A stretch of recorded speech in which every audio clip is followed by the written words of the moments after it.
A civilization can become so intelligent, so organized, so economically brilliant that it mistakes sophistication for security. Song China stood among the most advanced societies on earth, yet it lost its capital, its emperor, and eventually its sovereignty to powers many of its elites regarded as less refined. That is the paradox. That is the warning. The fall of Kaifeng was not merely the sack of a city in AD 1127. It was the exposure of a grand strategic contradiction at the heart of one of history's most remarkable states. The Song dynasty had solved a problem that had tormented China for centuries: how to prevent military strongmen from tearing the realm apart from within. But in solving that internal problem so elegantly, it intensified another problem from without. It created a brilliant civil order in a neighborhood ruled by hard frontier power. To understand why Kaifeng fell, the story must begin not with the Jurchens at the walls, but with the world that made the Song state possible. The collapse of the Tang dynasty had not produced a clean transfer of power. It produced fragmentation, regional militarization, and the brutal improvisations of the 5 dynasties and 10 kingdoms period. North China saw regimes rise and fall with dizzying speed. Commanders made emperors, and emperors feared commanders more than foreign enemies. Legitimacy became fragile. Arms became political argument. The lesson etched into the minds of Song founders was not subtle: a dynasty could be destroyed from the saddle long before an invader breached the frontier. Therefore, when the Song was founded in AD 960, its rulers pursued a project far more profound than conquest alone. They set out to tame the very political ecology that had consumed earlier regimes. They did not merely reunify territory. They sought to redesign the relationship between force and authority. Generals would no longer become untouchable regional kings. The court would dominate command. Civilian institutions would monitor the military. Revenue, records, appointments, and logistics would be drawn into the center. This was not administrative pedantry. It was regime survival translated into statecraft. The result was extraordinary. Song China became one of the most capable civil states in pre-modern history. Scholar officials staffed a vast bureaucracy selected increasingly through examinations and literary competence rather than hereditary martial prestige. Fiscal administration deepened. Records became more systematic. Printing multiplied the reach of governance. Law and procedure acquired weight. The center counted, taxed, stored, audited, and transmitted with a sophistication that astonished later observers. In many respects, the Song state looked less like a medieval monarchy and more like an early bureaucratic civilization reaching toward modernity.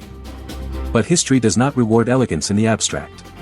It rewards systems that survive the specific pressures of their environment. And the Song environment was unforgiving. North of the agrarian heartland lay not a chaos of mere raiders, but sophisticated rival states forged in military competition along the frontier. The Khitan Liao dynasty was no accidental confederation stumbling into empire. It was a durable power with administrative flexibility, political intelligence, and a strategic culture suited to mounted warfare and border management. To the northwest stood the Tangut Western Xia, another formidable state accustomed to hard terrain, martial adaptation, and prolonged conflict.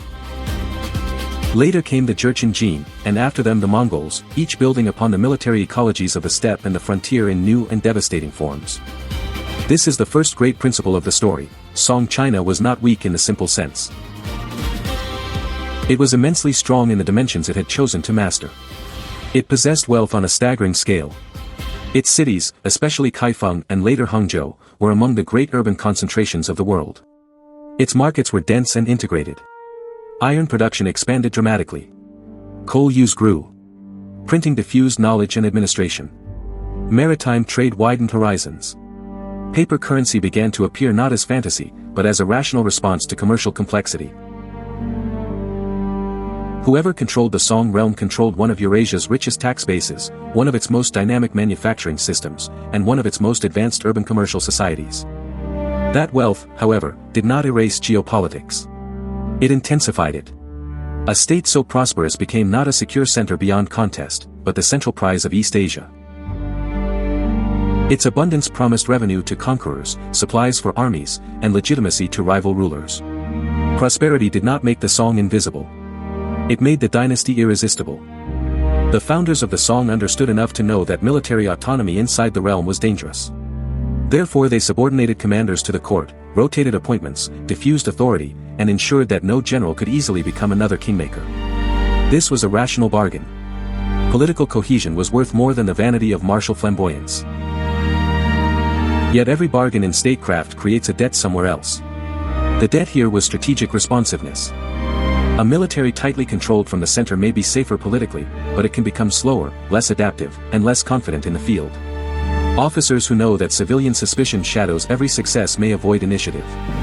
Command structures burdened by court oversight may hesitate under pressure. Resources can be immense while operational effectiveness remains uncertain. Thus the Song did not abolish force. It domesticated force, and in doing so altered its character. Against the Liao, the Song often chose coexistence over crusade. Tribute arrangements, diplomatic settlements, and negotiated equilibrium have sometimes been described as humiliation. That judgment is too simple.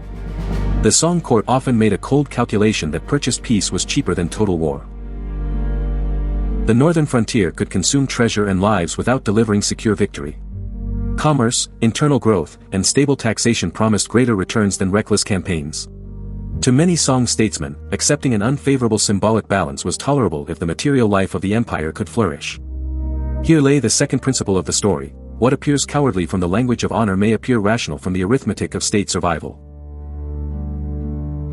The Song court was not blind to danger. It was often trying to optimize among impossible choices. But optimization can become dependency. A state habituated to buying time may begin to assume time is always purchasable. Meanwhile, domestic politics sharpened the dilemma. In Song China, factional struggle was never merely literary vanity among officials. It touched the central question of whether wealth could be converted into coercive capacity. Reformers, most famously Wang Engshi in the 11th century, recognized that the empire's commercial and fiscal dynamism might be transformed into stronger state power.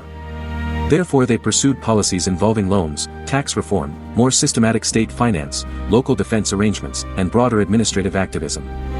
The argument beneath the reforms was strategic: a richer state should be able to feed, equip, and organize itself more effectively than any frontier rival. But conservatives feared another danger. A state that penetrated society too aggressively could corrode morality, destabilize local order, and empower bureaucrats at the expense of the social fabric that made governance possible. To them, the issue was not simply efficiency. It was whether a hyperactive fiscal military state would consume the civilization it claimed to protect. Thus court debate became a struggle over the soul of governance itself: should the empire deepen intervention to harden itself for competition, or preserve a moral political order that treated excessive mobilization as a disease? This was not abstract philosophy. It shaped training, provisioning, local militias, officer culture, and strategic readiness. The Song state therefore lived inside a permanent tension. It possessed the means to become more formidable, but every effort to sharpen coercion threatened the political principles upon which the dynasty had been founded. To militarize too much was to risk becoming the very kind of regime the founders feared. To militarize too little was to invite pressure from neighbors built for war. The dynasty was caught between the memory of internal collapse and the reality of external predation. Then came the geopolitical gamble that would shatter northern Song. The Jurchens rose from the northeast as a formidable force against the Khitan Liao. To Song strategists, this appeared to offer a historic opportunity. The Liao had long been the familiar rival on the northern frontier, powerful enough to constrain Song ambitions and demand accommodation. Therefore some at court concluded that alliance with the ascending Jurchens could eliminate an old enemy and restore territories the Song had once claimed. It was a classic temptation of grand strategy: use a rising power to destroy an established rival, then harvest the gains. But history repeatedly punishes states that misread relative danger. The Liao, however frustrating, was known. Its interests, habits, and limitations had been studied through years of confrontation and diplomacy. The Jurchens, by contrast, were still becoming. Their energies had not yet hardened into predictable equilibrium. Their military dynamism was immense, their ambitions were expanding, and their confidence was fed by rapid success. To help such a power destroy the buffer in front of the Song state was not merely an alliance. It was the removal of a strategic cushion. The Song court did not operate with perfect information. That is essential to the tragedy. Decisions that later appear foolish often emerge from fog, urgency, and partial understanding. The Jurchens looked useful before they looked existential. But this is the cruelty of statecraft: the future cost of a bad alliance is usually paid after the apparent short-term gains have already seduced the decision-makers. Once the Liao order collapsed, the strategic map changed with stunning speed. The Jin dynasty, created by the Jurchens, was not content to remain a partner balancing the old frontier system. It turned south toward the richest prize in the region. The Song had helped destroy the barrier and now faced a stronger, harsher, and more aggressive neighbor at close range. The old diplomatic formulas no longer held. Wealth now beckoned directly to a power newly awakened to empire. Kaifeng, the Song capital, embodied the glory and vulnerability of this world. It was a metropolis of administration, commerce, and imperial theater. It symbolized a civilization whose confidence rested upon revenues, logistics, literate governance, and an extraordinary ability to organize complex life. But capitals are dangerous mirrors. They can reflect strength while hiding structural weakness. Kaifeng was magnificent because the Song system worked. It was vulnerable because the Song system assumed that political intelligence and wealth could compensate for strategic fragility at the center. When the Jin invaded, the crisis did not unfold as a simple morality play of courage versus cowardice. It unfolded as state systems colliding under pressure. The Song court struggled with command confusion, contested policy, and the basic problem of translating resources into immediate military effectiveness. Rich states often discover, too late, that money is not the same as readiness. Supplies must be in the right place. Commanders must possess trust and latitude. Strategy must align with geography. A treasury can count grain more easily than an army can move it through panic. The Jingkang catastrophe of AD 1127 remains one of the great shocks of Chinese history. Jin forces took Kaifeng. The emperor and much of the imperial household were captured. Northern Song authority collapsed. In a single convulsion, one of the most advanced states on earth learned that administrative sophistication could not instantly repair years of strategic misjudgment. The cost was not symbolic alone. It was territorial, dynastic, psychological, and civilizational. Yet this was not the end of the Song story. That fact matters immensely, because it prevents lazy conclusions. The dynasty did not simply dissolve into passivity. It reinvented itself in the south. The Southern Song, born from disaster, demonstrated one of history's most impressive acts of adaptive survival. The center of gravity shifted southward, toward the lower Yangtze and the maritime world. Revenue systems were reworked. Commercial dynamism expanded further. Naval power gained new weight. Defensive geography was used intelligently. Gunpowder weapons were developed and integrated more systematically into warfare. This was not the behavior of a civilization incapable of learning. It was the response of a state that had finally been taught, through catastrophe, what its environment demanded. In some respects, Southern Song China became even more strikingly modern in character than its northern predecessor. Hangzhou emerged as an astonishing urban center. Maritime trade linked the dynasty more deeply to regional and long-distance exchange. Fiscal inventiveness matured. State and market became ever more intertwined. The dynasty that had lost the north now turned the south into a powerhouse of wealth, technology, and defensive resilience. This middle phase is crucial because it overturns any simplistic claim that the Song fell merely because civil governance is always inferior to martial culture. The Southern Song survived for more than a century and a half after the fall of Kaifeng. It fought, fortified, improvised, and held. Geography favored defense, yes, but strategy mattered as well. River systems became shields. Naval warfare became central. Command adapted. Gunpowder moved from experimentation toward practical military utility. The state extracted resources with remarkable sophistication. In other words, the Song proved that a commercially advanced civilization could become hard enough to endure. But endurance is not the same as invulnerability. The structural imbalance remained. The Song was still a rich, settled, immensely productive agrarian commercial order facing enemies whose political systems were forged by conquest and sharpened by competition across vast frontiers. If the defender could not solve the problem decisively, time remained dangerous. Delay is a strategy, but it is not always a cure. Then the world changed again. The Mongols rose under Chinggis Khan and his successors, creating a form of military power that combined mobility, discipline, intelligence gathering, psychological warfare, and a ruthless capacity to absorb the techniques of conquered peoples. The Jin dynasty, which had once shattered northern Song, found itself under the hammer of this new imperial machine. By AD 1234, the Jin had been broken. For the Song, this should have been recognized as another epochal warning. A transformed strategic environment had appeared once more. The state now faced not the familiar Jin alone but the expanding Mongol Empire, a power unlike any previous rival in scale and adaptive aggression. Yet as in earlier decades, geopolitical temptation and strategic uncertainty intertwined. The destruction of one enemy can produce relief. But relief can be lethal if it conceals the emergence of a greater threat. The Mongols were not frozen in a single military form. This is what made them so formidable. Early on, many settled civilizations mistook them for mounted conquerors who would eventually reach the limits of steppe warfare. But the Mongol imperial system learned continuously. It absorbed engineers, siegecraft, administrative methods, and regional knowledge. It compelled subject peoples to serve the next conquest. Therefore, the very success of Mongol expansion enlarged the toolkit of future Mongol campaigns. Every victory made the empire not only bigger, but more technically dangerous. The Southern Song's defensive system rested heavily on river barriers, fortified cities, and the operational complexity of southern terrain. For decades this system proved resilient. But the Mongols grasped that defeating the Song required more than cavalry raids. It required breaching the strategic architecture of the south. They would need siege mastery, naval capability, and patient operational planning. This was conquest by adaptation.